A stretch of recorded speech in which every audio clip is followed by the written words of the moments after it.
Jethro, priest of Midian and father-in-law to Moses, heard the report of all that God had done for Moses and Israel his people, the news that God had delivered Israel from Egypt. Jethro, Moses' father-in-law, had taken in Zipporah, Moses' wife, who had been sent back home, and her 2 sons. The name of the one was Gershom, sojourner, for he had said, I'm a sojourner in a foreign land. The name of the other was Eleazar, God's help, because the God of my father is my help. The God of my father is my help, and saved me from death by Pharaoh. Jethro, Moses' father-in-law, brought Moses his sons and his wife there in the wilderness where he was camped at the mountain of God. He had sent a message ahead to Moses, I, your father-in-law, am coming to you with your wife and 2 sons. Moses went out to welcome his father-in-law. He bowed to him and kissed him. Each asked the other how things had been with him. Then they went into the tent. Moses told his father-in-law the story of all that God had done to Pharaoh and Egypt in helping Israel, all the trouble they had experienced on the journey, and how God had delivered them. Jethro was delighted in all the good that God had done for Israel in delivering them from Egyptian oppression. Jethro said, Blessed be God, who has delivered you from the power of Egypt and Pharaoh, who has delivered his people from the oppression of Egypt. Now I know that God is greater than all gods, because he's done this to all those who treated Israel arrogantly.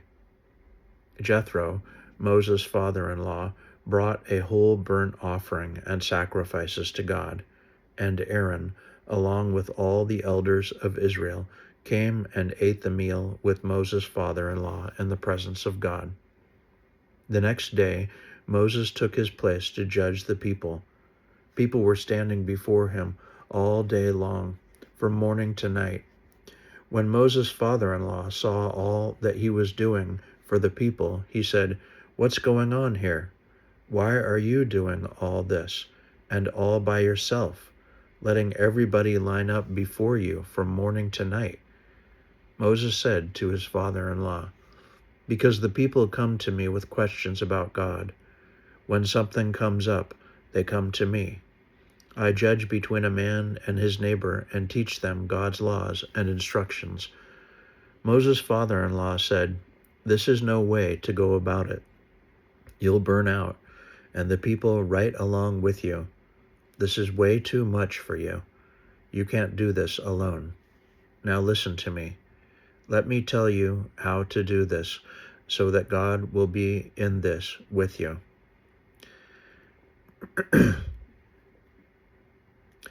Be there for the people before God, but let the matters of concern be presented to God. Your job is to teach them the rules and instructions, to show them how to live, what to do.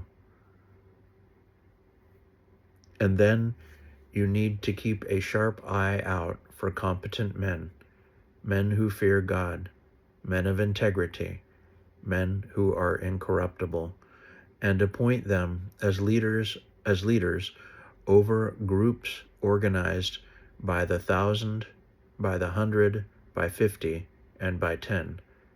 They'll be responsible for the everyday work of judging among the people. They'll bring the hard cases to you, but in the routine cases, they'll be the judges. They will share your load, and that will make it easier for you. If you handle the work this way, you'll have the strength to carry out whatever God commands you, and the people in their settings will flourish also. Moses listened to the counsel of his father-in-law and did everything he said. Moses picked competent men from all Israel and set them as leaders over the people, who were organized by the 1,000, by the 100, by 50, and by 10. They took over the everyday work of judging among the people. They brought the hard cases to Moses, but in the routine cases they were the judges.